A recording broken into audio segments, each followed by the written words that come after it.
Bonjour à tous et à tous. Alors dans cette nouvelle vidéo, on se retrouve pour le tuto philo du Gmoker de Hunger Games. Donc c'est un tuto qui est un peu plus pour les confirmer parce qu'il est quand même difficile. Et donc voici la liste du matériel. Vous aurez besoin d'un rouleau, d'un crafting tool, d'un cutter de précision, d'une lame, de Fimo Effect numéro 11 en or, ainsi que d'un cure-dent et de Fimo liquide. Mais ça c'est facultatif. Donc on va d'abord commencer par malaxer la pâte or, puisque c'est la seule couleur qu'on a besoin. Puis on va former un boudin assez fin quand même. Et on va venir former un rond. Donc là j'ai un peu réduit parce que je le trouvais trop grand. Puis avec notre dotting tool, on vient relier les deux morceaux ensemble et en effaçant la démarcation. Donc pour cela j'utilise divers tactiques que vous voyez à l'image. Puis on vient reprendre de la pâte polymère or pour venir former une boule qu'on va venir aplatir avec notre rouleau. Donc là on va former le corps du Gmoker, donc le buste ainsi que la queue, si je peux appeler ça comme ça, enfin vous comprendrez à l'image. Donc il faut qu'il soit quand même assez épais. Et là je viens dessiner le Gmoker, donc j'ai pas trop de tactique puisque je regardais une image sur Google Images.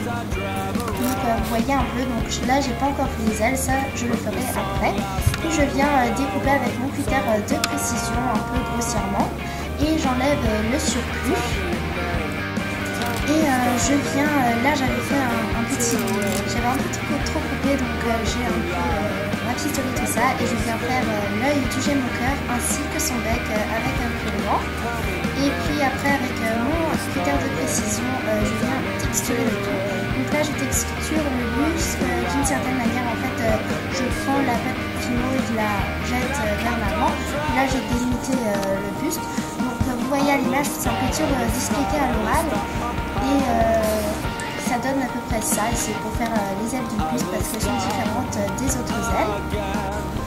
Et donc là, avec mon cutter de précision, je texture encore un peu plus et surtout je viens texturer sur les côtés parce que si on ne texture pas sur les côtés, ça fait un peu bizarre. Donc c'est une étape à pas oublier. Et ensuite, je viens tracer grossièrement les plumes du bas et je découpe un peu pour faire un peu plus réaliste, comme s'il y avait des plumes qui dépassaient. Donc je fais ça sur tout le bas. Et je viens encore un peu rallonger l'aile parce qu'il y avait une différence, plutôt des plumes, différence de longueur. Et je texture en faisant des traits verticaux. Et je viens texturer un peu le côté du Gmoker. Et je vérifie si le Gmoker, la taille du Gmoker correspond à celle du rond. Puis je viens prendre de la pâte polymère que j'aplatis à la même taille du Gmoker. Et je viens y former les ailes. Donc je fais un truc un peu grossier. Et je le découpe. Je regarde si par rapport au Gmoker ça correspond bien, la taille de l'aile. Puis je viens l'utiliser comme guide pour former la deuxième aile. J'ai perdu le mot. Je regarde si elles sont à peu près symétriques et attention à ne pas vous tromper de sens. Puis ensuite je vais venir souder les deux parties, les ailes au buste parce que ça me convient bien le résultat. Donc pour cela je m'aide de mon dotting tool. Et ensuite je viens texturer avec mon cutter pour enlever la démarcation. Et ensuite, donc là c'est un peu bizarre, je viens enlever de la matière avec mon cutter. Donc là après je suis allée un peu trop profondément, du coup ça a fait quelque chose de bizarre. Mais vous verrez mieux sur l'autre aile. Donc là j'enlève encore de la matière. Et je viens encore après un peu en enlever avec mon dotting tool. Donc voilà. Parce que du coup l'aile c'est un peu allongée, donc j'allongerai après mon autre aile. Puis je viens de nouveau former les espèces de petites plumes avec mon cutter. Je fais des traits horizontaux puis verticaux, comme vous pouvez le voir là. Et vous pouvez voir qu'il y a une partie qui reste indemne, donc c'est toujours comme ça sur les ailes des oiseaux. Et là, je délimite un peu plus la démarcation, puis je fais un espèce de quadrillage sur cette petite partie. Et là, je trouvais la petite partie trop clean, du coup j'ai rajouté un tout petit peu plus de traits. Donc ensuite, je vais m'attaquer à l'autre aile, donc je la rallonge un petit peu parce qu'il y a un peu une différence de longueur. Puis je délimite les côtés à ne pas désépaissir et je désépaissis le reste. Donc là, vous voyez, c'est un petit peu mieux réussi.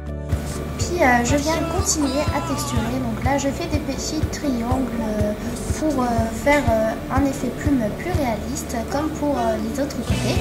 Puis je viens faire encore grossièrement des plumes, les traits horizontaux comme tout à l'heure. Et là j'ai cassé un petit truc, donc je le rafistole vite fait et je fais mes traits encore une fois horizontaux. Puis je délimite un peu plus la démarcation, je fais mes petits traits, je fais encore une fois mon petit quadrillage dans cette petite zone. Donc là le résultat final me convient, c'est assez texturé. J'ai juste un petit peu mis le bec plus en valeur, je regarde si la taille correspond, puis je décolle ma création. Ensuite je viens la coller sur le cercle. Donc j'ai décidé de la coller avec de la fimo liquide, mais c'est facultatif, vous pouvez appuyer sur le cercle, mais moi j'avais peur de casser la création. Du coup je mets d'un cure-dent, je mets la fimo liquide dessus et je colle ma création grâce à la fimo liquide. Donc j'espère que cette vidéo vous a plu. Si elle vous a plu, n'hésitez pas à liker la vidéo, à vous abonner, ça me fait très plaisir. Et on se retrouve à très vite pour une